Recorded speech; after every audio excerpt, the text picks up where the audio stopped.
Entonces, ¿cuál es el tema que nos va a tocar el día de hoy? Examen físico de recién nacido normal. El examen físico de todos los pacientes tiene dos partes, un examen físico general y un examen físico segmental, ¿no es cierto? Entonces, dentro de esos exámenes físicos, cada uno tiene sus características. Y en el recién nacido, especialmente, también tiene sus características especiales, porque uno de los objetivos principales es observar y ver algunas malformaciones que las podemos detectar en el momento del nacimiento. Entonces, al finalizar este tema, ustedes van a tener la capacidad y los conocimientos necesarios para que puedan identificar las características normales de un recién nacido y a la vez también evaluar algunas malformaciones congénitas. Obviamente que dentro del examen general vamos a volver a repetir lo que es cómo clasifico la edad gestacional, todas las cosas que ya hemos avanzado. La próxima. Entonces, si nosotros vamos repitiendo y vamos enfocándonos a qué o cuál es el objetivo del examen físico del recién nacido, aquí lo tenemos. Conocer las características semiológicas o somáticas del recién nacido en el momento del examen. Identificar sus medidas antropométricas, que ya lo hemos visto como cuidados inmediatos, ¿cierto? Realizar un examen físico general, un examen físico segmentario y reconocer algunos hallazgos patológicos o malformaciones congénitas en el momento del nacimiento. Aunque también ya hemos recalcado que en la actualidad ya algunas malformaciones congénitas son detectadas antes del nacimiento. ¿Eso a través de qué? A través de las ecografías que se vienen realizando durante la gestación. Vamos. Hay algunos conceptos que lo debemos tener en cuenta para que ustedes lo sepan, ¿no es cierto? Entonces, cuando yo hablo de recién nacido, ¿a qué población me estoy refiriendo? Me estoy refiriendo desde el momento del nacimiento hasta los 28 días de vida. Eso se lo considera como recién nacido o como periodo neonatal. Hay algunos que recién nacido en sí lo consideran como 2 o 3 días, pero nosotros vamos a hablar de recién nacido o del periodo neonatal hasta los 28 días de vida. Luego tenemos que saber diferenciar lo que es un recién nacido vivo y lo que es un recién nacido muerto o mortinato. Entonces, el recién nacido vivo se lo considera a partir de las 21 semanas que tenga alguna señal o algún signo de vida. Porque antes de las 21 semanas, ¿qué es? ¿Qué es? Antes de las 21 perinatal, ¿no? Aborto. Aborto. ¿No es cierto? Entonces, ahora el nacido muerto o mortinato también es a partir de las 21 semanas de vida, pero, perdón, de edad gestacional, pero que no tiene ningún signo de vida. Entonces, eso lo debemos considerar para que en el momento del nacimiento, nosotros que ya saben lo que evaluamos en el momento del nacimiento, que si respira, que si llora, que si tiene un buen tono muscular, cualquiera de eso es un signo de vida. El niño que llora es un signo de vida. El niño que se mueve es un signo de vida, ¿no es cierto? Entonces, el periodo neonatal lo volvemos a recalcar que es desde el nacimiento hasta los 28 días de vida. Ahora, ese periodo de neonatal se lo clasifica en dos periodos, en precoz y tardío. ¿Cuál es el precoz? Desde que nace hasta los 7 días. ¿Cuál es el periodo neonatal tardío? Desde los 7 días hasta que finaliza el periodo neonatal. ¿Y cuándo finaliza, niña? ¿Cuándo finaliza el periodo neonatal? A los 28 días. ¿Ya? Entonces está claro. Vamos a lo otro. Estén atentos porque yo les voy a preguntar siempre. Hemos dicho que estas clases son interactivas, ¿no es cierto? Y para que sean interactivas, yo tengo que hacerlos participar a ustedes para que sea participativa. Porque si no, las grabo o la ven en la grabación anterior y ya, digamos, ¿no? Chao. ¿Ya? Ahora, mínimamente, ¿cuántos exámenes debemos realizar en un neonato durante el tiempo de internación? Internación, estamos hablando del tiempo que se va a quedar en cualquier centro hospitalario, ya sea de primero, segundo o tercer nivel, independientemente de si es un recién nacido pretérmino, si es un recién nacido a término, o si es un parto en un primer nivel o un segundo nivel. Entonces, el recién nacido pretérmino dependiendo de las semanas de gestación, vamos a ver dónde lo vamos a referir. Entonces, y va a depender de qué edad gestacional tiene, porque puede ser que su tiempo de internación sea bastante prolongado. Pero un recién nacido a término, que es el que nos estamos enfocando ahora, mínimamente tenemos que realizar 3 exámenes. Uno inmediato, que es el que van a hacer ustedes en prácticas con simulación. Inmediato, ¿qué quiere decir? Inmediatamente al nacer hasta que lo mandamos a su sala conjunta. Se debe repetir a las 12 o 24 horas y a la... Entonces, mínimamente 3 veces. Obviamente, que si vemos nosotros que tiene alguna intercurrencia, algún signo de alarma, los exámenes lo vamos a hacer más seguido. ¿Ya? Entonces vamos a empezar la próxima, por favor. Vamos a empezar con los principios del examen físico de recién nacido. Cuando decimos principios tenemos que pensar qué es lo que nosotros debemos tener cuidado, qué principios son los que debemos cumplir. Y dentro de eso el primero, ya lo sabemos, es bioseguridad. No podemos nosotros realizar un examen físico si no nos hemos hecho el lavado de manos, donde quiera que sea. ¿Y sabemos por qué? Porque podemos transmitir las infecciones que generalmente son por contacto. El ambiente, que también ya lo hemos visto en la atención inmediata, que tiene que ser tranquilo, que tiene que tener una buena iluminación, que tiene que tener una temperatura adecuada. Y algo importante es que el niño esté despierto y sin llanto. Despierto puede estar. El llanto a veces es difícil de controlarlo. Pero hay una maniobra que se llama maniobra de contención, que es colocarlo al niño en decúbito lateral y colocar las piernas y los bracitos flexionados como si estuvieran en la posición fetal y sostenerlo con las manitas quietitas unos 10 segundos y luego soltarlo de a poquito. Cuando el niño deja de llorar, lo empezamos a soltar. Entonces, si está muy llorado, muy llorón, está muy irritable, hacemos la maniobra de contención. El examen se debe realizar primero inmediatamente en la sala de parto, ¿no es cierto? Y luego, si ven necesario, pues lo harán a las 2 horas, pero ya hemos dicho que el segundo examen está definido no mínimo a las 12 o 24 horas, ¿cierto? Es bueno tomar en cuenta cuando ya está en alojamiento conjunto con la madre, ¿cuánto tiempo yo debo esperar para realizar un buen examen? ¿Lo voy a realizar el examen cuando el niño está con hambre? Imposible hacerlo, porque ahí va a llorar y va a llorar de hambre. ¿Lo voy a realizar cuando el niño esté incómodo, está mojado? Tampoco. Entonces debemos tomar en cuenta esas consideraciones, que por lo menos el niño haya tomado su leche y que haya pasado 1 o 2 horas para que podamos realizar un buen examen físico y que no esté con el pañal. La edad gestacional, que ya sabemos cómo hacerla, y luego el otro examen que es a las 24 horas. Entonces está claro, hago un examen en la sala de parto, hago otro examen, el segundo examen en la sala de internación conjunta, tomando en cuenta lo que hemos dicho, y obviamente antes del alta, ¿no? ¿Qué debemos tener también en cuenta?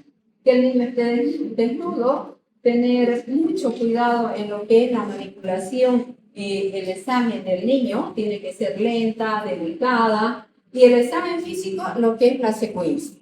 Cuando decimos secuencia, estamos hablando lo que ustedes han aprendido en semiología. Y hay secuencias para hacer lo que es primero, ¿no es cierto? Primero hacemos infección, palpación, perfusión y ocultación. Eso generalmente es la secuencia cuando hacemos el examen del tórax. Pero cuando hacemos el examen del abdomen, que seguramente ustedes ya lo han llevado, hay un cambio de la secuencia. ¿Cuál es el cambio de la secuencia?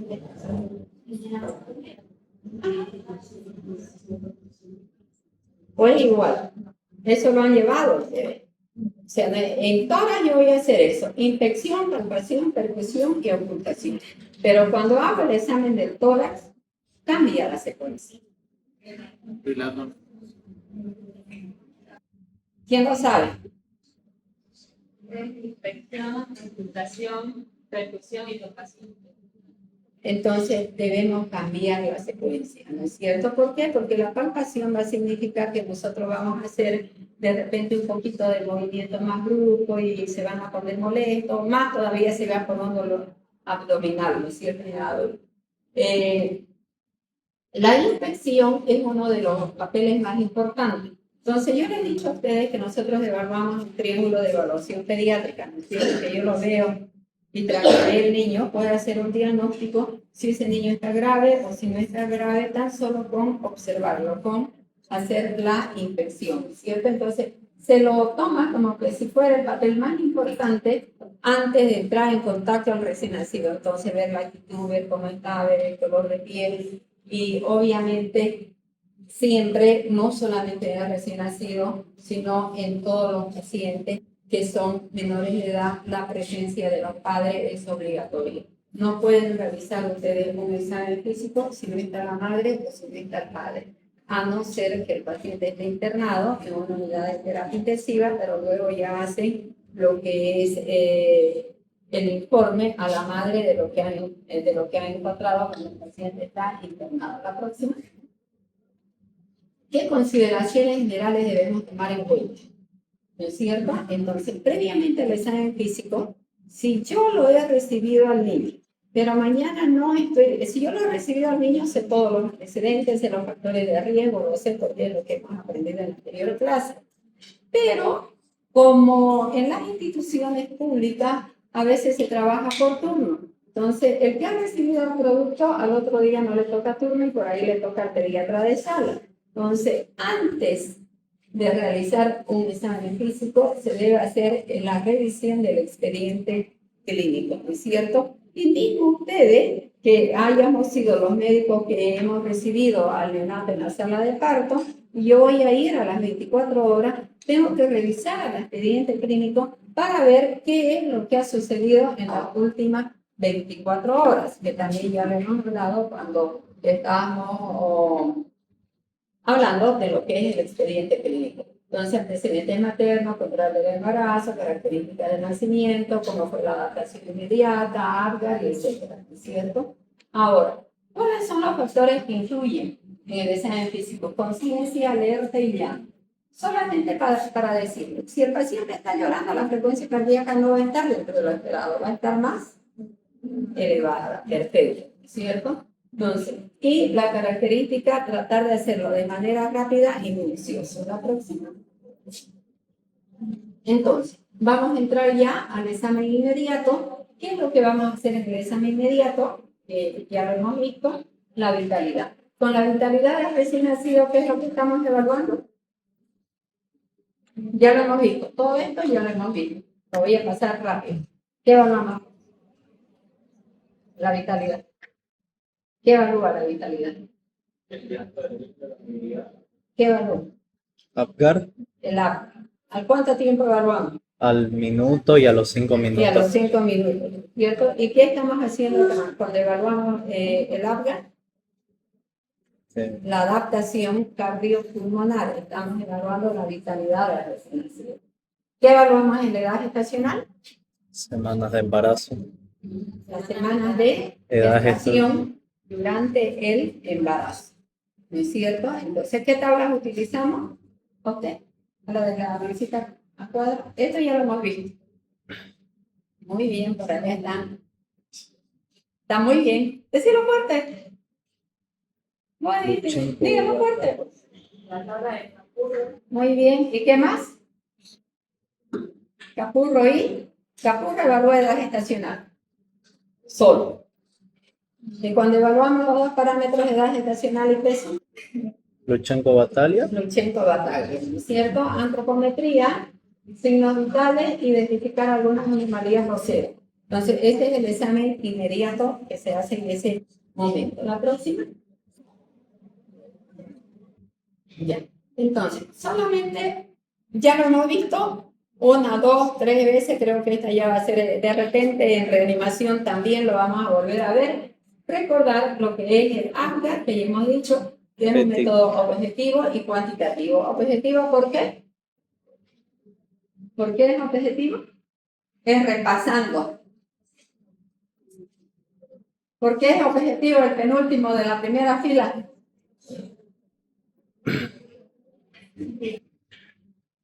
¿Qué es objetivo? parámetros que son medibles y se pueden... Porque lo veo, porque lo observo, ¿no es cierto? Y cuantitativo, porque le doy una puntuación. Entonces aquí lo tenemos nuevamente el AMGA con el lemotécnico de FETIC y las puntuaciones que nosotros ya le hemos dado y vamos a pasar a la próxima. Entonces, el capurro, hemos dicho que hay dos capurros, el capurro A y el capurro B. El que vamos a evaluar es el capurro B. El capurro B, que solamente evaluamos lo que es la parte somática y no así la parte neurológica, porque el niño en el momento del nacer todavía tiene inmadurez neurológica. Entonces aquí también ya le hemos visto la fórmula, hemos hecho el ejemplo, que se suma la constante 204, y había dicho en una anterior 208, pero que nosotros vamos a trabajar con 204. Esto de acá, sumamos todos los que son puntajes, le aumentamos 204, lo dividimos entre 7 y tenemos exactamente las semanas de gestación. Y aquí tenemos, los parámetros, ¿no? Entonces, solamente para que vean ya visual, la forma de la oreja, el tamaño de la mamaria, la forma del pezón, la textura de la piel y los pliegues plantares. Y luego tenemos el capurro A, este se lo toma en la sala de parto. El capurro A lo tomamos ya cuando el niño a partir de las 12 o 24 horas. ¿Por qué? Porque a este ya le aumentamos dos signos neurológicos, que es el signo de la bufanda y el signo de la caída de la cabeza, que es el ángulo que forma, que aquí lo tenemos. Y ya les he explicado que el signo de la bufanda es llevar el codo al extremo opuesto y ver a dónde llegue el codo. Entre más prematuro es más flexible, como lo ven aquí, ¿no es cierto? Entonces, aquí, por ejemplo, aquí está el codo y está llegando hasta el otro, tiene una puntuación de 0. Aquí, cuando tiene una puntuación de 18 y tiene, ya probablemente sea un término, ya el codo queda entre las líneas. Muy bien, ya, hacemos. Ahora, la otra es evaluar el peso. Esto también ya lo hemos visto, la clasificación de la OMS, de acuerdo al peso que tiene, si es un niño macrosómico, si es un peso normal. El peso normal es de 2.500 a 3.999 y algunos dicen hasta 4. Luego, el de bajo peso es menor a 2.500, el de muy bajo peso menor a 1.500 y el de menos de 1 kilo es extremadamente de bajo peso. La próxima. Ya, ahora, una vez ya tenemos ya la edad gestacional y tenemos el peso, lo llevamos a Lutsenko-Bataglia y lo clasificamos como un recién nacido pretérmino, pequeño, adecuado o grande para edad gestacional. La próxima. Estos son los criterios de las normas de atención clínica. La clasificación del prematuro extremo, que también ya lo hemos hablado. La próxima.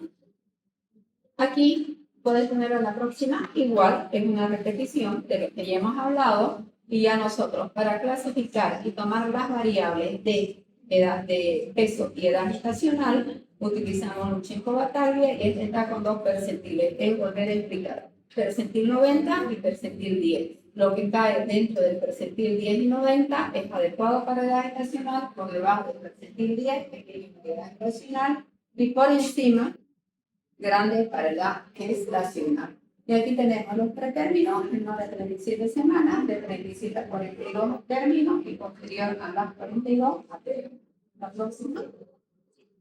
Antropometría, también ya lo hemos visto, quiere decir que vamos a evaluar peso, vamos a evaluar talla y vamos a evaluar el peso. Ya hemos hablado cómo lo debemos tomar desnudo sobre una superficie y le vamos a poner un punto caliente para que no haya pérdida de calor por conducción. El peso ideal es de 2.500 a 3.500. La talla, aquí nosotros tenemos el tallímetro y se pone, como les explicaba en la anterior clase, la plantita de los pies que toquen la parte inferior del tallímetro y la cabecita en la parte superior, y con las manos tienen que estar tocando la rodilla, ¿no? Para que toque. Entonces la talla aproximada es 50 centímetros más menos 2. El perímetro tomamos el cefálico, el torácico y el abdominal.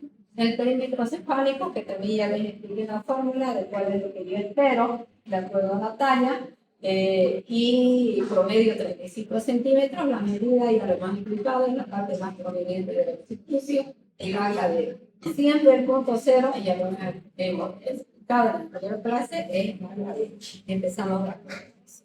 ¿Bien? No me van a empezar de acá, se empieza de acá, ¿ok? El perímetro torácico por encima de las tetillas y el abdominal por el ombligo. Generalmente el perímetro torácico es 1 a 2 centímetros, a veces igual el perímetro abdominal. ¿Ya? La cinta, lo ideal, esto lo tienen que llevar ustedes con la cinta de teflón y que tengan 1 centímetro de ancho. ¿Ya? Que no sea muy ancha y muy angosta. Eso es para que aprendan la próxima. Ahora, ¿qué debemos conocer nosotros? Hemos dicho y estamos viendo todo y al final también se evalúan en el examen inmediato los signos vitales. Y debemos saber qué o cuáles son los signos vitales dentro de parámetros normales.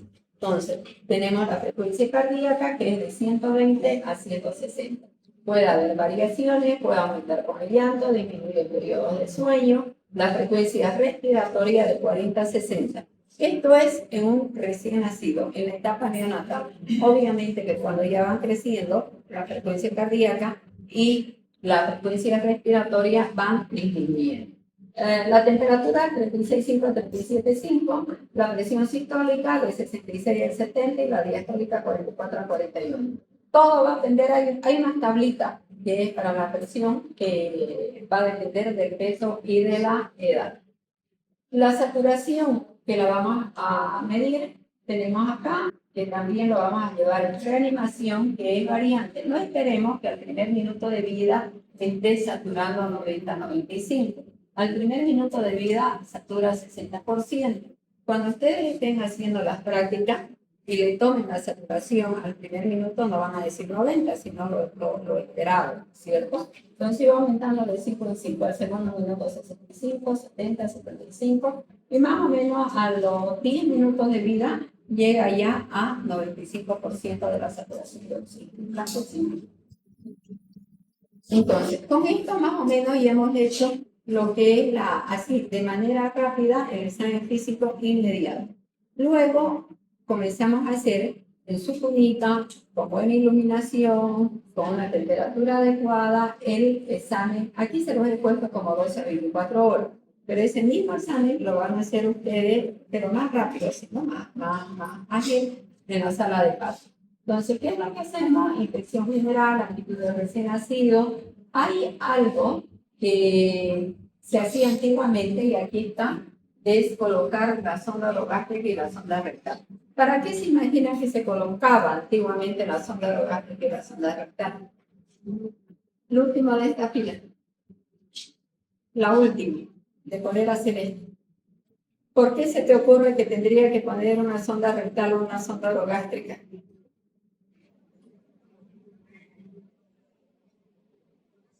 Que ahora ya no se hace de paso.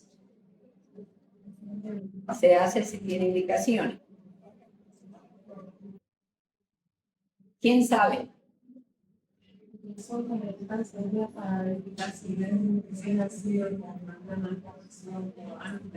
Ya lo hemos llevado en la anterior clase. ¿Para qué vamos a poner la sonda si nosotros observamos o sospechamos si hay una malformación anorrectal, lo que se llamaba ano imperforado? Entonces, ¿qué es lo que estoy buscando? La permeabilidad anal. De la sonda orogástrica, para ver si hay permeabilidad esofágica. Entonces, cuando yo tengo un paciente que tiene mucha secreción salival o tiene el antecedente de polidramio, y en ese momento yo voy a sospechar que tiene una atresia de esófago, ahí voy a colocar una sonda orogástrica. Si no, no hay ninguna necesidad, porque puede tener un reflejo vagal y llegar al paro respiratorio y posteriormente al paro cardíaco. Entonces, sonda orogástrica y sonda rectal de rutina no se coloca, solamente si hay indicaciones precisas. Y luego el examen físico segmentario y el neurológico. La próxima. Ahora, dentro del examen físico, lo que vamos a hacer ustedes en la práctica es lo normal. Yo le voy a dar un poquito de malformaciones que podemos detectar, pero el examen físico es que el niño sea normal, que no tenga ninguna malformación, ¿ok? Entonces, dentro del examen físico normal, tenemos los hallazgos normales, como son los hemangiomas capilares planos. Estos hemangiomas capilares planos normalmente están ubicados en la región occipital, en los párpados, en la nariz, o a veces aquí en la parte superior del cuello. ¿Qué son estas manchitas rojas? Que normalmente se los dice o se los denomina como potazo de cigüeña o beso de ángel.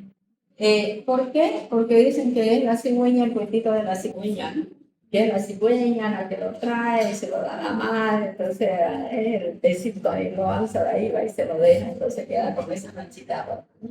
La mancha mongólica, que normalmente tenemos en la región, como aquí lo estamos observando, en la región sacroglútea, que puede ser pequeña como puede ser una mancha mongólica grande y que puede llegar inclusive a extenderse hasta los miembros inferiores. ¿Por qué se produce y cómo lo vemos? ¿Quién puede describir cómo lo vemos? A ver, pensamos que está con bastante interés. Es fácil, es mirar y describir.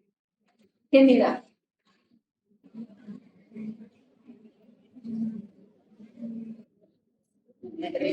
Claro.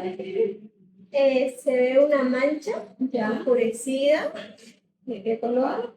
un poco morado, Verde, verde oscuro, Marrón. morado, sí, entremezclado. ¿De borde?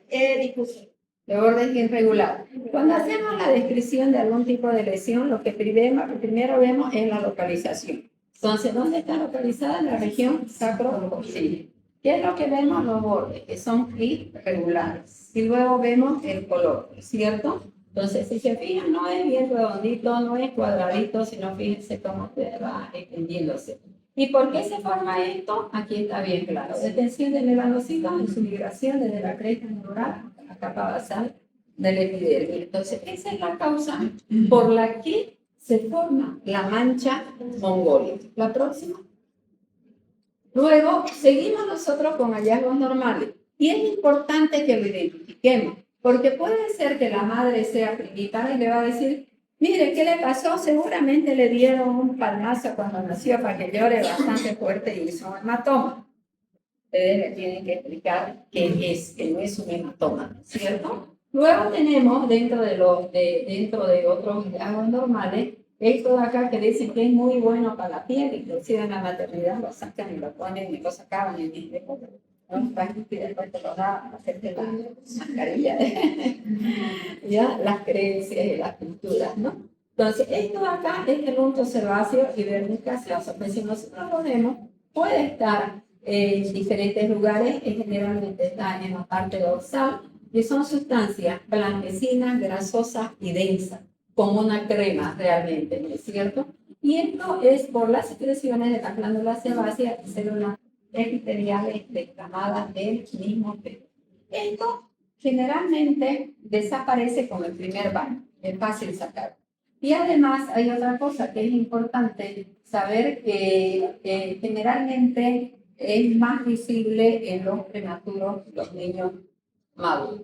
El lanugo cae de la piel también en el séptimo o octavo mes del embarazo. El lanugo son estos pelitos que aquí no lo vemos bien, son microvellosidades que caen en el séptimo o octavo mes del embarazo. Eso quiere decir que si se cae durante la gestación, generalmente no lo vamos a ver en el recién nacido pretérmino. El verniz gaseoso lo podemos ver en el pretérmino, pero también en el atérmino. Sin embargo, el lanugo es más raro en el recién nacido atérmino. Y ya sabemos por qué, ¿no? Es un microfino que cae en la... y también cae solo. Entonces, algo que es muy importante que es que el lanugo, cuando se cae durante la gestación, va a contribuir a la formación de lo que es el mecón. Vamos a la próxima. Luego tenemos el mirio. El mirio son estos como, si miran como unos granitos de arroz, que son unas micropápulas amarillentas, que es por sobreestimulación de las glándulas sebáceas. Se dice que hay una obstrucción de los folículos pilosos y las glándulas sudoríparas externas. Entonces, al estar obstruido, busca una salida y forma lo que son estas que lo asimilan como si fueran unos granitos de arroz. Otra cosa que de cierta manera preocupa más a las mamás, pero que es más raro verlo, es la melanosis pustulosa. Mismo que las lesiones, si nosotros observamos acá, son unas vesículas aquí, las vemos bien, son unas vesículas pústulas amarillentas y que tienen un infiltrado, pero no son patológicas, son transitorias, o sea que pueden estar presentes desde el nacimiento, pueden aparecer y desaparecer espontáneamente sin necesidad de ningún tratamiento. La próxima.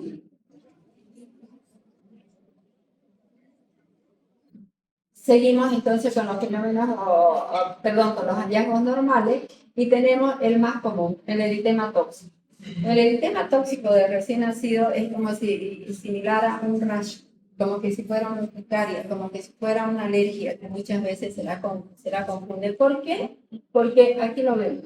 Es como una erupción, las lesiones son maculopapulares de base eritematosa que aparecen al segundo o tercer día después de nacido. Pueden tener vesículas pequeñas y en el centro pueden contener líquido como esta de acá.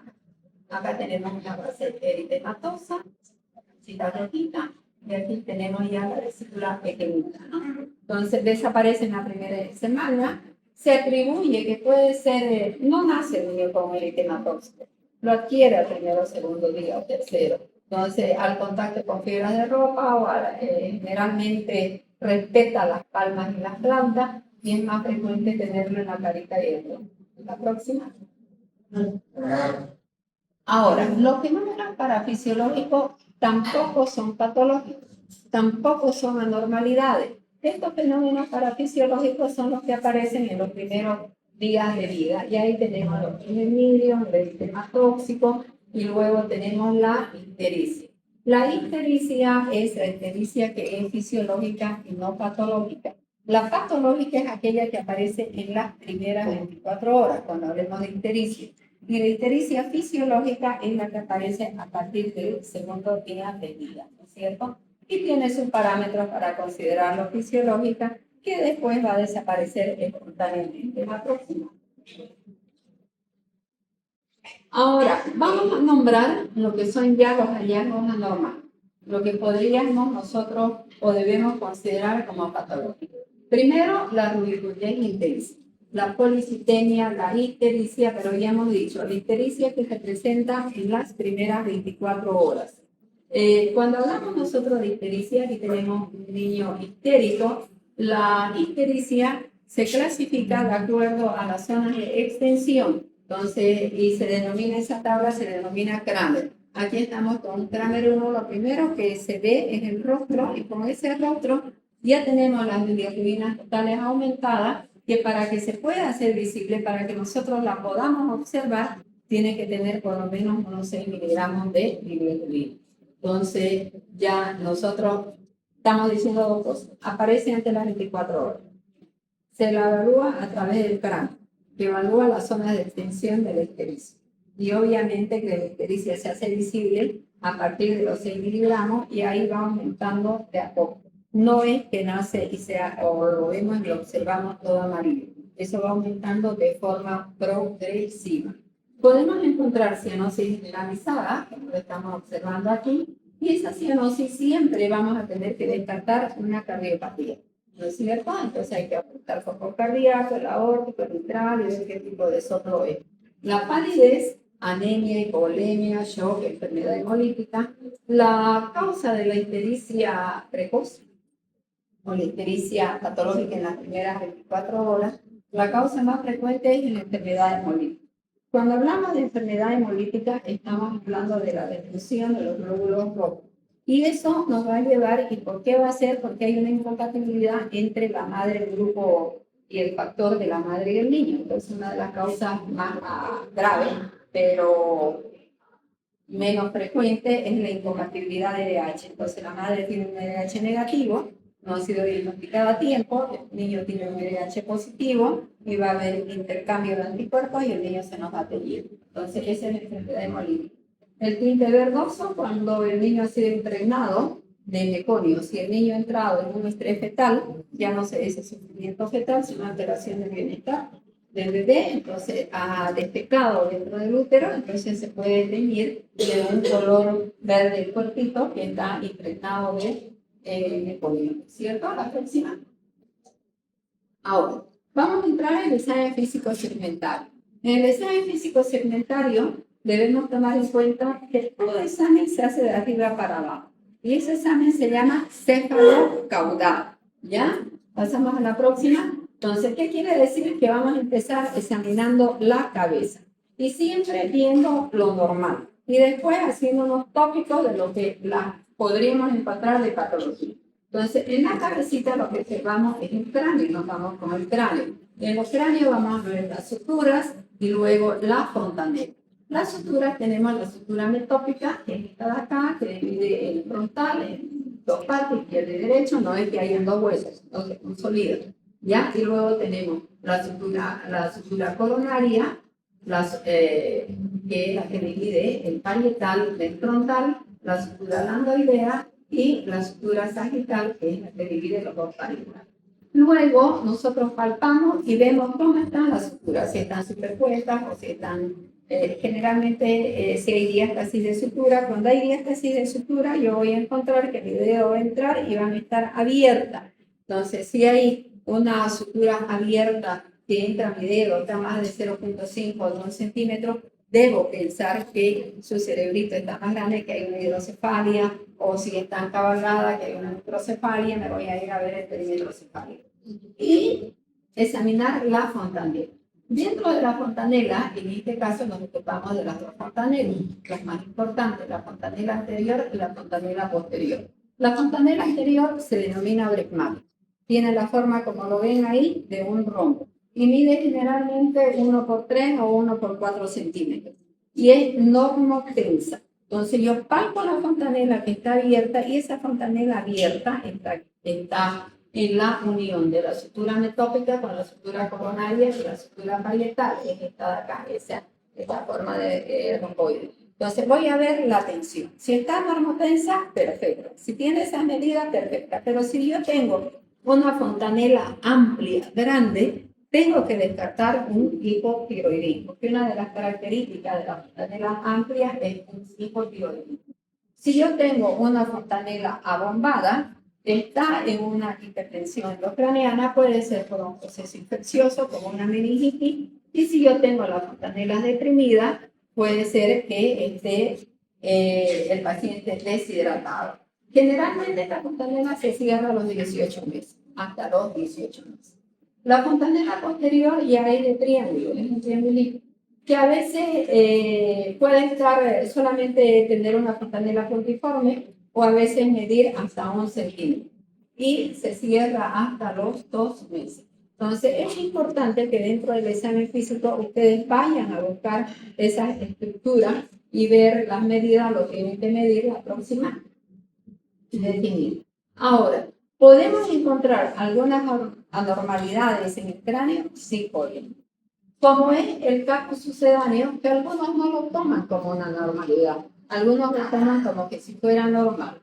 Porque el caso sucedáneo no es más que un edema del tejido del celular subcutáneo y tiene forma irregular. Entonces quiere decir que el edema que tiene puede tomar a 2 o más suturas. El extraperióstico no está dentro del perióstico que tenemos, ¿ya? Y está presente al momento de nacer, entonces no respeta sutura, puede sobrepasar. Otra de las cosas que es importante es que cuando hay un parto que ha sido prolongado, un parto traumático, entonces sí podemos esperar un caput sucedáneo, que lo tenemos que medir, lo tenemos que observar, pero no hay ningún tratamiento. El otro, la próxima, es un cefalomatoma. Hemos dicho que es fuera del periodo. Entonces, el cefalomatoma ya es una colección de sangre, donde es una hemorragia subperióstica. La tenemos, está dentro del periodo. Aparece horas después del parto, prolongado, instrumentado, respeta la sutura, son de borde bien definido, aquí lo tenemos. está bien redondeado, bien definido, no pasa, está en el parietal y no pasa a la sutura a la otra y no pasa a otros límites, ¿no? Y esto se resuelve en 2 a 3 meses. No hay cambio de coloración y realmente la localización es la mayoría de las veces en el parietal. La próxima. Aquí ya vamos a ver cómo podemos diferenciar un capo a un cefalomatoma. Primero, la aparición. El capo hemos dicho que después del parto. El otro, perdón, durante el parto. El otro, horas después del parto. La localización compromete piel y tejido y el otro superior. Hay godet, el edema sí, el otro no. Relación con la sutura, no respeta sutura y este de acá no pasa de la sutura. Este quiere decir el capo, ese puede pasar del parietal, puede pasar así de acá atrás, lo occidental, sin respetar la sutura, ¿no? La consistencia es blanca, aquí es resistente, la duración es menos tiempo, aquí puede durar hasta semana, esto es edema, aquí hay sangre, no hay complicaciones asociadas y aquí puede haber, como es una colección de sangre, y puede ser un cefalomatoma gigante, nos puede llevar a una anemia y además a una hiperbilirubinemia. La próxima. También podemos encontrar macrocefalia, microcefalia y lo que ya les había dicho de la fontanela amplia en lo que podríamos pensar. Siempre cuando tenemos microcefalia tenemos que descartar todas aquellas infecciones de transmisión vertical. Las infecciones de transmisión vertical ya lo hemos explicado la anterior vez, que son las infecciones que atraviesa de la madre al producto, ¿cierto? Cuando la madre tiene una infección aguda, excepto en Chagas, que es la única que se pasa, tanto si la madre tiene una fase aguda o una fase crónica. La próxima. Ahora, ¿qué pasa cuando hay un cierre prematuro de sutura? Ya hemos hablado cuáles son las suturas. ¿Esta qué se llama? Sutura metópica, ¿no es cierto? ¿Esta qué se llama? Esta. Y esta, la doixdea, ¿cierto? Entonces nosotros aquí hablamos de la trigonocefalia y aquí ¿qué sutura le falta? Se la estoy apuntando. La Metópica. metópica, ¿cierto? Y aquí en la braquicefalia ¿qué sutura falta? Metópica y coronaria. En la plagiocefalia ¿qué sutura falta? Parte de la coronaria. ¿Ya? Y en occipital plagicefalia. Nuevamente, fuerte, repitamos la sutura. Esta de acá que es. Está aquí, mira, ahí al lado está, de que los nombres yo preguntándole. ¿Ya? ¿Esta qué es? Fuerte. Esta de acá. Esta de acá. Esta de acá. Ya, entonces nosotros tenemos y observamos si están cerradas, o sea, no las palpo yo la sutura. Entonces, ¿qué vamos a tener? Vamos a tener deformidades del cráneo. ¿Ya? La próxima. Y también podemos encontrar algunos nódulos en el cuero cabelludo, como son el signo del collar de pelo, que a veces cuando encontramos estos nódulos o estas masas en el cuero cabelludo, necesitan una resonancia, o sea, tenemos que mandarlo al neurólogo para que venga y lo evalúe y vea cuál es su impresión, o sea, pedir una interconsulta al especialista. La próxima. Ahora, seguimos descendiendo y nos vamos a pabellón auricular.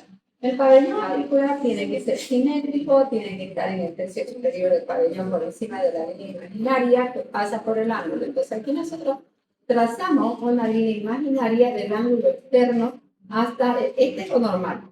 Vamos a trazar 2 líneas imaginarias. Uno del ángulo externo hasta la base donde se inserta el pabellón auricular. Y la otra línea imaginaria de la fosa nasal hasta la otra base, hasta abajo. O sea, de acá a acá.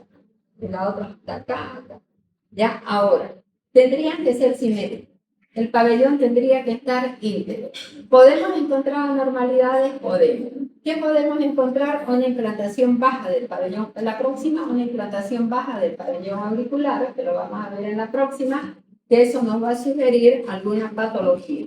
O podemos encontrar esta cosita o papiloma que nos hace sugerir que podría tener algún tipo de malformación renal, por lo cual hay que sospecharlo, no es que tenga, no es 100%, pero podría, ¿no? Entonces, tener. Ahora, ¿qué se llama cuando no hay el pabellón auricular? Cuando no tiene el pabellón auricular, no. Y cuando el oído externo es pequeño, como ese de ahí, ¿cierto? Entonces, siempre descartar problemas renales y urinarios. La próxima. Entonces, les decía yo que si nosotros tenemos una implantación baja, entonces aquí debería estar trazo la línea recta y debería ser acá, ¿no es cierto? Aquí debería estar la implantación del pabellón auricular. Entonces, aquí que yo digo que tiene la implantación del pabellón auricular baja. Y si está bajo, ¿qué tengo que descartar? ¿Alguna malformación? Dentro de la malformación, la más frecuente es la trisomía 21. La trisomía 21 es el síndrome de Down, pero obviamente que hay otras trisomías también, como el 13, el 18, la próxima. ¿Qué observamos nosotros en los ojos? Cuando vemos a un recién nacido, lo primero que vemos, nació con los ojos hinchados, decimos, ¿no? Los párpados están un poquito edematizados, pero después abren los ojitos y en los ojitos vamos a observar que puede haber hemorragias conjuntivales, las pupilas tienen que ser isocóricas, tienen que ser normorreactivas, los ojos tienen que ser simétricos, tienen que ser equidistantes. Y algo muy importante, que el iris es, ¿qué color es? Grisáceo, ¿no? Se hacen los antojos que nuestros hijos, dicen, va a tener los ojos celestes, va a tener los ojos azules, no sé, pero tiene los ojos claros, ¿cierto? Esos ojos claros, generalmente es porque no hay los melanocitos y eso va a ir apareciendo después y al final van a acabar con nuestros ojitos cafeces porque generalmente son hereditarios, ¿no? Generalmente es a partir del año que ya tienen, o algunos tardan un poquito más el color normal. En la última normativa se recomienda hacer el reflejo rojo. El reflejo rojo es algo que antes no se realizaba, pero la recomendación actual es que todo recién nacido debería salir con su reflejo rojo para poder detectar algunas malformaciones o algunas anomalías como es el coloboma o como es las cataratas. Entonces, la mirada sigue un ángulo de 180 grados, los ojos tienen que ser simétricos, como aquí lo vemos. Aquí algo que está en los libros, que rara vez se lo hace, pero lo deberíamos hacer, son hacer 3 líneas imaginarias, A, B y C. El A el B del ángulo interno al ángulo interno. El C del ángulo externo al ángulo interno. Y ahí hacemos la ecuación. C menos A igual a B. Si B es mayor, es hipertelorismo. Si hay hipertelorismo, buscar cuál es la causa del hipertelorismo. La próxima. Entonces, aquí decimos, hay una disminución de la pigmentación y alcanza el color definitivo al año. La cornicutila, reacción pupilar a la luz, más o menos a las 32 semanas del año. La próxima. Y aquí tenemos el reflejo rojo. ¿Cómo lo debemos hacer el reflejo rojo? Y aquí ya hay una doctora que está haciendo el reflejo rojo. Entonces, ¿qué es lo que necesitamos nosotros? La herramienta. ¿Cuál es la herramienta? El oftalmoscopio. ¿No es cierto? Entonces, tenemos el oftalmoscopio, tenemos que tener, siempre hemos dicho, un ambiente para examinar recién nacido con buena luz. En este caso, tenemos que tener sin luz cero, con la luz apagada, ¿ya? Entonces vamos a ponerlo y nos vamos a poner a una distancia de 30 a 40 centímetros y vamos a enfocar la luz del oftalmoscopio que vaya y podamos visualizar ambos ojos. ¿Qué es lo que vamos a encontrar? El reflejo rojo. Que sea simétrico y que sea enano. Si nosotros vemos una mancha blanca que es normal, aquí ya vemos la simetría, aquí tenemos ya como que si fuera un reflejo blanco. O sea, el uno es rojito o colorado y el otro es blanco. Entonces aquí nos está diciendo ya no, tenemos que descartar alguna malformación. Dentro de las malformaciones próximas que tenemos, podemos tener una opacidad de la córnea, una catarata, de tener diferentes patologías. Cuando hay la leucocoria, que es el reflejo blanco, esto se llama leucocoria. Es pensar en un retinoblastoma congénito. Entonces, fíjense cómo es necesario hacer un diagnóstico precoz, porque eso le va a permitir que al niño puedan hacerle un tratamiento corto. La próxima. Seguimos bajando y nos vamos a la nariz. Entonces, generalmente la respiración es nasal, entonces hay obstrucción nasal. Si hay obstrucción nasal, vamos a tener que pasarle la sonda nasogástrica. La sonda nasogástrica nos va a permitir detectar una atresia de koala, si no respira el niño, o una atresia de sopa. Hacemos la próxima. Vamos a marcar. ¿Ya? Entonces vamos a la boca, abrimos la boquita, ponemos baja lengua y vamos a buscar ya el paladar, que tiene que ser simétrico, íntegro, tenemos que verlo las mucosas rosadas, podemos encontrar esto de acá que también es normal, que son los códigos o callos de succión, que generalmente es con un acúmulo de grasa. En las encías puede haber dientes supernumerarios, como aquí lo tenemos, o también podemos encontrar las perlas de Einstein, que son quistes blanquecinos, que son de contenido mucoso, que también se los considera como si fueran normal, se desaparecen espontáneamente. Igual los dientes, no lo van a mandar al dentista. La próxima. Pero también podemos encontrar algunas anormalidades. O sea, la próxima.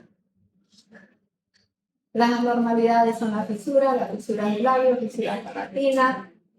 Obviamente que esto ya una vez nosotros lo tengamos, vamos a hacerle los cuidados y luego después lo vamos a referir. Tampoco va a entrar a la cirugía de la inmediata, sino que tenemos que buscar cómo lo podemos alimentar al niño, si lo podemos alimentar con seno materno, si lo podemos alimentar con mamadera, y hay unas mamaderas que tienen una especie de lengüita para poderlo alimentar. También podemos encontrar una simetría en lo que es la cara, y eso puede ser por una parálisis, ¿cierto? Entonces tenemos algunas malformaciones que tenemos que a simple vista las podemos detectar. La próxima. El cuello generalmente es corto, es simétrico, no tiene pliegue, y cuando nosotros observamos no hay masa, no hay lesiones, y podemos observar algunos quistes en la próxima, algunas masas palpables, y podemos esta piel redundante que decimos en la nuca, ¿no? Esto de acá está asociado a síndrome de Turner o síndrome de Down, porque generalmente esta piel redundante no hay. Y podemos tener en estos casos la torcícula congénita, porque a veces el parto ha sido muy prolongado, hay alteraciones muy proteinoideo, la próxima. Y aquí las masas que hemos hecho, ¿no? ¿Cuáles son las masas? Quistes, bocio, higroma, hematomas. La próxima. Seguimos bajando y nos vamos a tórax. Entonces lo que vamos a inspeccionar es que el tórax sea simétrico, que el diámetro AP sea similar al transversal. Vamos a observar que no haya signo de dificultad respiratoria, que no haya tiraje, que no haya retracción. Vamos a observar el apéndice cifoide, si hay hundimiento del apéndice cifoide, es un signo de dificultad respiratoria. O sea, en sí tenemos un tórax simétrico, un tórax con una respiración con respiración pulmonar buena, y luego nos vamos a ir a las glándulas mamarias. Ahí vamos a medir, como ya hemos aprendido, las glándulas del nódulo mamario, las glándulas mamarias, para ver cuánto mide y cuánto de puntuación le vamos a dar. La próxima. Algo que es importante, que a veces podemos observar como que si hubiera una congestión de la glándula mamaria, como que si hubiera un edema. Esa congestión que aquí le estamos observando, ese aumento del tamaño de la glándula mamaria, y si apretamos o sin apretar sale secreción láctea, que normalmente se la conoce como leche de bruja, no es nada patológico, sino es una influencia hormonal de la madre al niño, puede ser sexo masculino o sexo femenino, pero después desaparece. La próxima.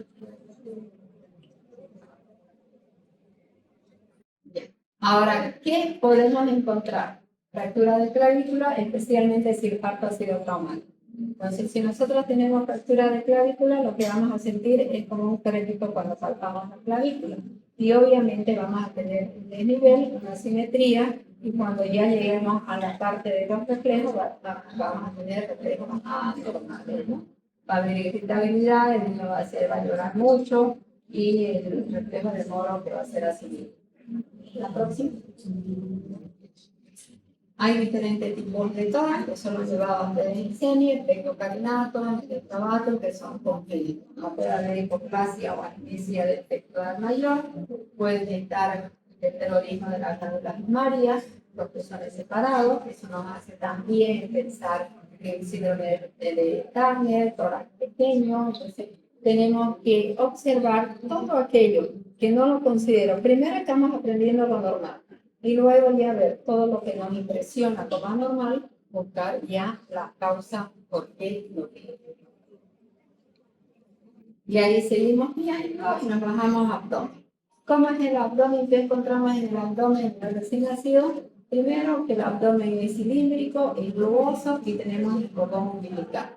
La piel es lisa, es elástica y puede haber una diástasis de rectos abdominales, especialmente en la raza negra. Ahí hacemos alimentación, entonces abdomen cilíndrico, globoso. La palpación podemos palpar un hígado entre 2 a 3 centímetros sin que eso signifique que sea una hepatomegalia o buscar una causa y la punta de vaso palpado. ¿Ya? Entonces, dentro de lo que es el abdomen, tenemos que ver el cordón umbilical. Dentro del cordón umbilical tenemos que saber cómo está formado o qué contiene el cordón umbilical.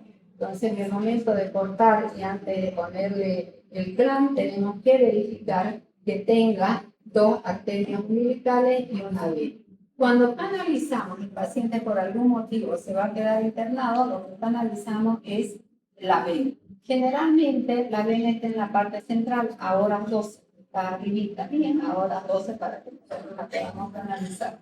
En reanimación ustedes tienen que llevarse porque se tiene que canalizar el material necesario y las herramientas necesarias para la canalización de la vena umbilical, porque en lo que es reanimación, en lo que de se necesita colocar medicamentos y para colocar medicamentos tienen que tener una vena central. Y la vena central es la vena umbilical. Además tiene 2 vestigios, que es el alantoide y el conducto óncalo-mesentérico.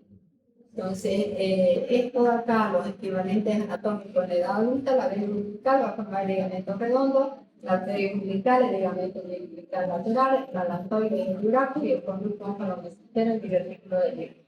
Eso también ya lo han llevado en cirugía. ¿Qué podemos encontrar de anormalidades? Y que también pueden haber sido diagnosticados de manera intraocular. Entonces, esto de acá es la persistencia del duraco y del conducto óncalo-mesentérico. No lo vamos a ver en el momento, lo vamos a ver después. ¿Cuándo? Cuando nosotros vemos y observamos y la madre dice, mire, lo limpio, lo seco, el ombliguito ya ha caído, pero sigue mojado, sigue húmedo, sigue húmedo. Entonces, cuando tenemos nosotros un ombligo húmedo, mojado permanentemente, tenemos que pensar que hay salida del contenido, de adentro. ¿Y qué es lo que va a salir? Orina. Entonces, nosotros decimos, si pensamos en una persistencia del duraco, ¿qué va a haber? Una comunicación de la vejiga con el ombligo. Solamente es hacerle un pH y si es ácido, ya tenemos el diagnóstico. Es una persistencia del duraco. Entonces, ombligo húmedo, que permanentemente está mojado, nos lleva a pensar que hay alguna anomalía. Si el pH es alcalino, persistencia del conducto óncalo-mesentérico. ¿Qué es el conducto óncalo-mesentérico? La comunicación del ilio con el ombligo. Es más, a veces no solamente va a salir orina. Si estamos diciendo ilio, ¿qué también más puede salir? Ese, ¿cierto? Entonces podemos tener orina y también, miren, no sé de cómo, pero aparece con caquita en el ombligo. Entonces tenemos que pensar en esas 2 malformaciones y sabemos por qué. Luego tenemos 2 defectos de la pared abdominal, que son los más comunes y esto hay mucho. Generalmente los pacientes con todas estas anomalías van al hospital de niños. La sala de neonatos en este último tiempo, en los últimos 8 años, es como de referencia más que todo de las patologías quirúrgicas. Entonces, lo que más nos llega son oncaloceles y gastroquisis. Esto acá muy rara vez. Entonces, tenemos que saber bien qué es un ofarocele y qué es una gastroenteritis y cómo son sus diferencias. Entonces, cuando nosotros decimos es que hay, aquí estamos hablando de un defecto, ¿no es cierto? Que es la comunicación. Aquí hay otro defecto. Los defectos son orificios. Entonces, ¿qué pasa en el ofarocele? El defecto está dentro del cordón umbilical. O sea que sale todo lo que es el contenido abdominal a través del cordón umbilical, como está aquí, tiene un saco. En la gastroenteritis, el defecto, o sea, sale todo el contenido de la pared abdominal, pero por el lado derecho del cordón umbilical. Entonces, nosotros vamos a ver que aquí hay ese orificio de salida y por ahí es lo que está saliendo lo que es el contenido gastrointestinal, que puede ir desde el intestino, hígado, dependiendo de cuánto es. La semana próxima, esto también lo vamos a llevar a patología quirúrgica. Obviamente que también tenemos otros hallazgos, como son diferentes masas que podemos palpar, las hernias umbilicales, las hernias inguinales, que también las podemos observar simplemente a la infección y a la palpación. Luego seguimos descendiendo y tenemos los genitales masculinos y genitales femeninos. ¿Qué tenemos que tener en cuenta en un genital masculino normal? La coloración y el tamaño que pueden ser variables. Entonces, ¿qué observamos nosotros? Primero, el testículo y el pene. El testículo que está dentro del escroto y el escroto que generalmente es hiperpigmentado. Y luego tenemos el pene que más o menos mide de 3 a 4 centímetros y que el meato está en la punta del glande, o sea que a veces tiene lo que se considera fimosis. A veces dentro del escroto tenemos un hidrocele, que eso hay agua, solamente con hacer iluminación y vemos nosotros un halo, eso no puede ser que sea un hidrocele.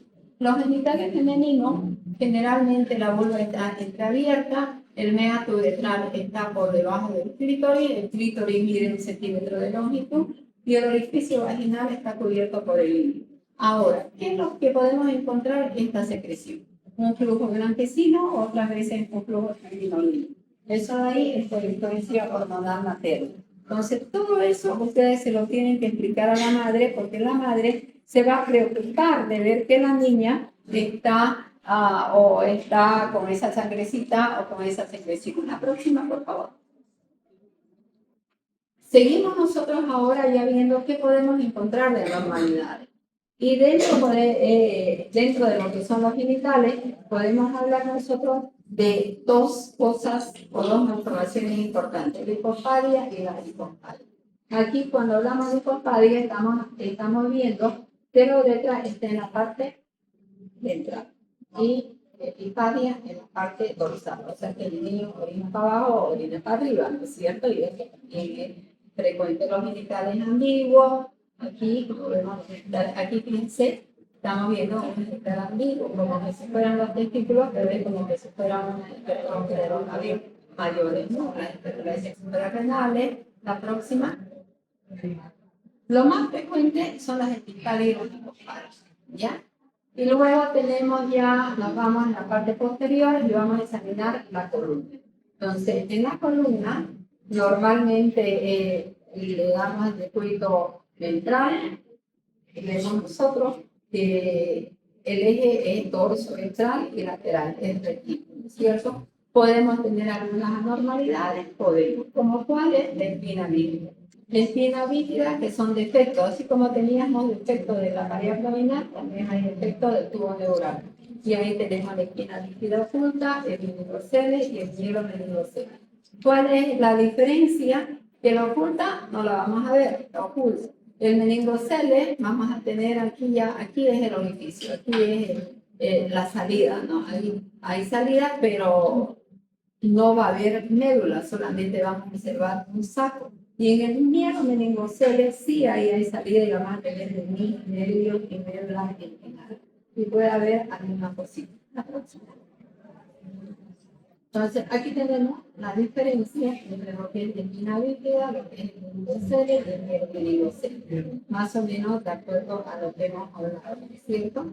Entonces, la espina cerrada, la médula está intacta, el meningocele está intacta, pero el mielo está afectado por la calidad del contenido de la toxina.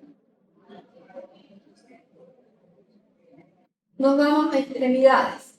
Y dentro de las extremidades superiores e inferiores no podemos dejar de hablar de dos cosas importantes que son las parálisis. La parálisis de Ehrlich y la parálisis de Plum. La parálisis de Ehrlich, aquí lo estamos viendo claramente que hay una lesión entre la C5, C6, la cervical C5, C6 y a veces algunos hablan de la C7. Esta de acá es la ¿qué observamos? Que los brazos están en erección, hay una rotación interna con intención del codo y hay una rotación interna. Entonces, cuando nosotros generalmente también le dicen como que la mano del mesero, porque está así. ¿Ya? Entonces, afecta a los reflejos de Moro, el occipital y el radial, que lo tenemos incompleto. Cuando es la parálisis de Plunge, aquí lo que hay ya es una separación, ¿no?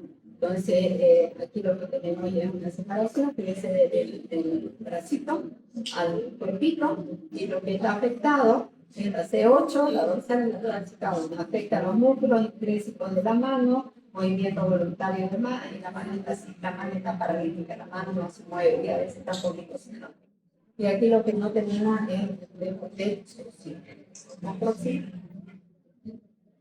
Seguimos avanzando y llegamos a las extremidades inferiores, y las extremidades inferiores nos vamos a ir a las manos y a los pies. Obviamente que ya sabemos que tiene que tener una tonicidad, un tono muscular conservada, movimiento de flexión, que tiene que haber 5 deditos en cada mano y en cada pie, y puede haber también alteración. Entonces tenemos la simetría, que es la fusión de dos dedos, que generalmente es del dedo anular y del dedo medio, que puede ser solamente una fusión cutánea o también puede estar fusionados los huesos. La campodactilia, que es una contractura en flexión de la articulación. Entonces, si ustedes lo ven aquí, está. ¿Ya? La polidactilia, que son ya deditos supernumerarios, en vez de 5 lo tiene 6. La braquidactilia, que es el acortamiento ya de los deditos, ¿no? Lo que son las manitos, que son las malformaciones que podemos tener. Esto también ya lo han debido ver en traumato o en embrio, pero ya lo han visto a detalle, y solamente hacerlo en recuerdo. El pie valgo, el equino y el pie cantante. El pie valgo normalmente es cuando el pie está hacia afuera, ¿no? Pisa de un ladito, lo vemos nosotros que marche, que si está caminando y pisa de un lado, lateralizado, y el otro está adentro. El pie valgo, el talón adentro, aquí el talón afuera. El pie equino apoya, aquí como lo vemos, en flexión y apoya el antepié en la punta, y aquí al revés, el talón, pie cantante, apoya el talón. La próxima, y plano también. Y luego también tenemos lo que es el examen de la cadera. En el examen de la cadera se tiene que destacar la luxación congénita de la cadera o lo que ahora decimos la displasia de cadera. Entonces, para eso nosotros tenemos que saber cuál es la técnica. El paciente se pone aquí en el cúbito supino. La cadera y la rodilla flexionadas en 90 grados y los dedos en el trocán del maniobra. La maniobra de Barlow, aducimos el muslo, llevarlo a la línea media, esta es la de Barlow, aquí estamos aduciendo, o sea, flexionamos, vamos a decir, lo ponemos juntito y luego aplicamos presión suave. Aquí lo que dice es que luxa, entonces hay un clic, algunos dicen un clic, otros un plum de salida. Entonces, ¿qué quiere decir? Que la cabeza femoral está saliendo del aceptador, sale. Y al salir van a escuchar un sonido. Entonces le estamos luxando. En la de ortolani, volviendo para atrás, reduce la cadera. En la de ortolani, que es esta de acá, reducimos el muslo, abre las piernas, se hace un movimiento de palanca y luego escuchamos el clic, pero que es de entrada. Entonces es como que si estuviéramos metiendo la luxación. Reduce la cadera. La próxima.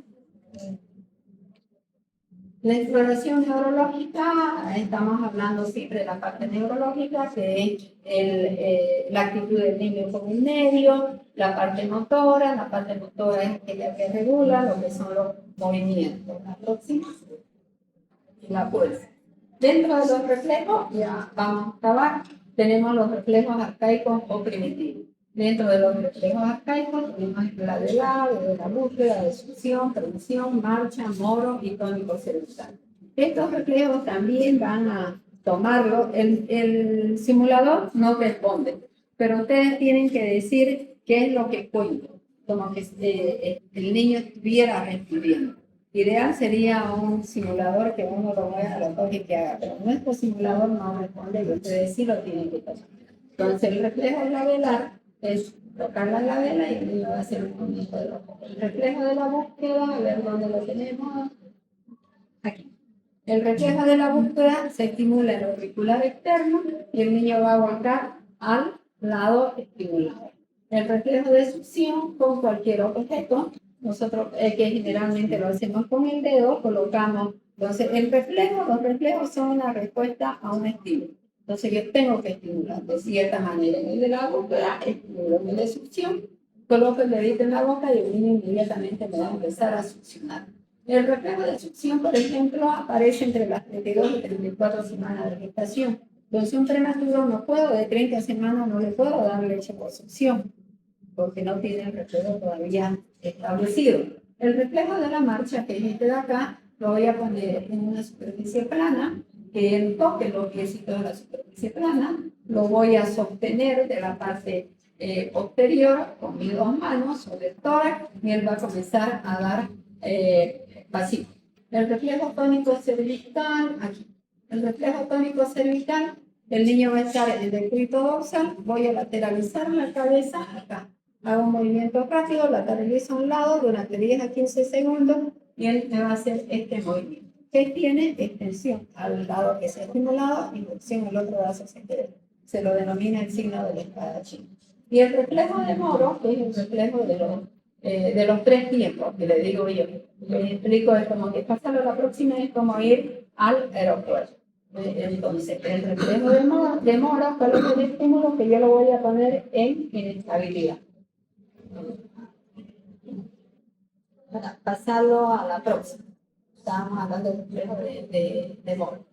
¿Ya? Entonces, el de los 3 tiempos, yo lo voy a poner en inestabilidad. Voy a levantar la cabecita y luego lo voy a soltar. Y él me va a responder. O la otra es que lo agarre de las manitos, lo levante y lo suelte. Pero no es como que han hecho algunos, ¿no? Lo levantan como casi sentado y ¡tac! Lo largan y ¡pop! Suena, ¿no? Como si fuera, le han hecho un traumatismo craneoencefálico. Es despacito. Yo levanto así y suelto. ¿Ya? Entonces, ¿cómo nos va a responder el niño? Como aquí lo veo. Entonces, ¿qué va a hacer? Una reducción y extensión del miembro superior. Es como que, les digo yo, es como que me he inventado todos mis métodos para que ustedes lo aprendan. Es como ir al aeropuerto y ven a alguien que está llegando a reducir. Entonces, aquí estoy, al que llega su tío, a su hermana, de no sé dónde. Entonces, primero hay una reducción y extensión de los miembros superiores. Y luego llega, ¿y qué hacemos cuando llega? Lo abrazamos. Entonces, flexión y apertura de las manos. Y después ya, generalmente ya tiene el llanto. Nos estamos hablando nosotros de reflejo de Moro. La respuesta consiste en estirar vivamente los brazos a la vez que abre las manos en posición de ir a abrazar. Por lo general, las piernas se flexionan y el bebé dura de 4 a 6 meses. Volver para atrás ahora. Ahora, el reflejo de tensión, ¿cuál es el estímulo? Presionar la palma y la planta de los pies. Presiono yo con mi dedo, presiono aquí y flexiono los dedos. ¿Ya? Tanto de las manos como de los pies. El reflejo de la marcha ya lo hemos dicho, el de la búsqueda, entonces se le trata también. Hacemos al otro. Este es el mismo, pero que ya está más explicado. Tensión de la cabeza, aducción, abre las manos, siente las piernas y llora de felicidad, que ya llegó su creación. Ahora, estos reflejos, todos los tienen de manera normal en el recién nacido. Entonces, por ejemplo, si yo tengo un modo irregular, debo pensar qué puede tener, ¿no? Y desde ahí voy a pensar en una fractura de clavícula, en una lesión del plexo braquial, o sea, en qué puede estar alterado.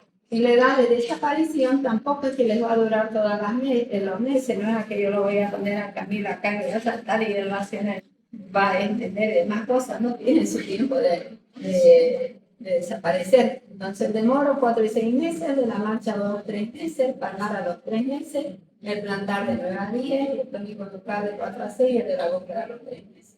La próxima. Y hasta ahí, estas son algunas trisomías, ¿no? Que solamente es para verlo y ahí hemos acabado. La próxima. Al alta, no olvidé. Antes del alta. ¿Qué es importante en el examen antes del alta? ¿Ya? Es importante que nosotros pesemos al peso. Tiene que ir con su peso. Porque cuando hablemos de crecimiento tenemos que saber que el niño, cuál es el peso esperado. Durante los primeros 10 días el niño pierde peso. Pierde más o menos el 10%. El prematuro pierde más. Entonces tenemos que saber el comportamiento para que cuando ese niño vuelva a la consulta a los 10 días, nosotros lo controlemos y vemos cómo ha ido con su peso. Tenemos que ver si hay las deposiciones, si ha orinado, si el niño está histérico o no está histérico para mandarlo a volver. Acordémonos que generalmente en un parto normal le dan de alta a las 24 horas. En una cesárea en las 48 a 72 horas, dependiendo del obstetra. Que esté con su vacuna, que esté con lactancia materna, que se le haga el tamizaje. El tamizaje neonatal es la prueba del taloncito que se hace a partir del tercer día, que uno le da la orden para que cuando vuelva no lo traiga. El tamizaje neonatal diagnostica de manera precoz el hipotiroidismo, la glicetonúria, la hipertensión suprarrenal y la fibrosis. Aquí algunos valores normales para que ustedes sepan en lo que es el peso, la talla, repetir perímetro cefálico, frecuencia cardíaca, respiratoria. Diuresis aparece en las primeras 24 horas. La catarsis entre las 24 a 48 horas. Si no hace caquita, hay que pensar por qué no hace. Miraremos otra vez si no tiene una malformación no rectal o qué es lo que está pasando. Igualmente la diuresis. La próxima.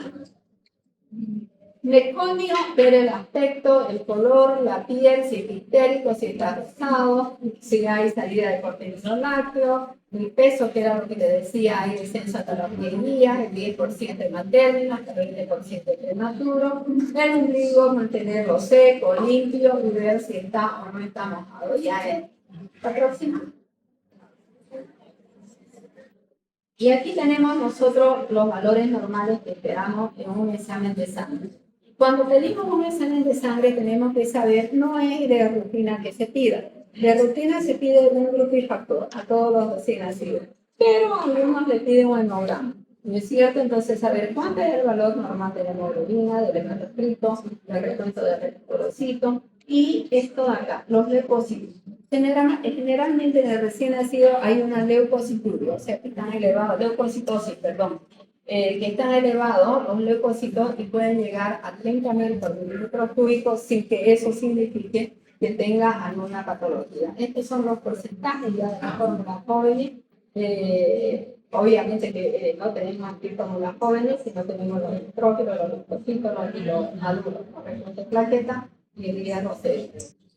Siempre es necesario saber qué es lo que pedimos y qué es lo normal. Porque si yo no sé qué es lo normal, obviamente que no voy a saber qué es lo que voy a hacer, cuál va a ser mi conducta a seguir. Y con esto hemos acabado y en la próxima clase ya vamos a entrar a reanimación neonatal. Entonces vuelvo a repetir, el lunes chicos los espero en las prácticas. Jueves.